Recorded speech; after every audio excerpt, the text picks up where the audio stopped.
Quand je suis arrivé là-bas, tout de suite j'ai été embarqué par un groupe qui m'a envoyé dans un camp d'entraînement.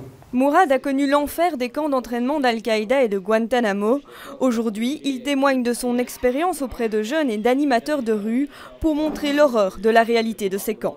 Ces entraînements physiques, le maniement des armes, c'est l'idée de faire de vous une personne apte au combat, une personne aguerrie à la lutte armée. Et je pense qu'il y a aussi une grande proportion de jeunes qui idéalisent beaucoup.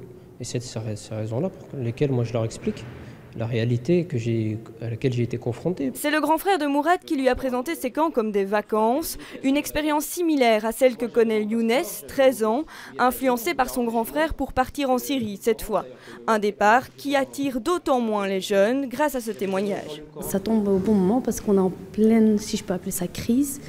Et qu'il faut faire ce genre d'intervention parce que c'est des témoignages et on se sent directement plus touché quand on entend une personne qui a vécu, qui raconte son vécu, que quelqu'un d'autre qui raconte le vécu de quelqu'un d'autre. Salia, elle, a perdu son enfant de 19 ans décédé en Syrie et comprend d'autant mieux l'importance de l'intervention de Mourad. Il s'était coupé du monde, donc il fréquentait plus ses amis, il avait arrêté l'école, il avait arrêté le sport, il voulait pas, il était question de trouver un job étudiant, ça l'intéressait pas parce que il allait pas pouvoir prier à l'heure, etc. Donc c'était des petits, il devenait de plus en plus intolérant, donc c'était des petites choses qui m'intriguaient parce que je trouvais qu'il y avait un souci. Mourad sillonne aujourd'hui l'Europe avec un message: faire le djihad n'est pas un combat qui sert la religion, mais bien les politiques sur place.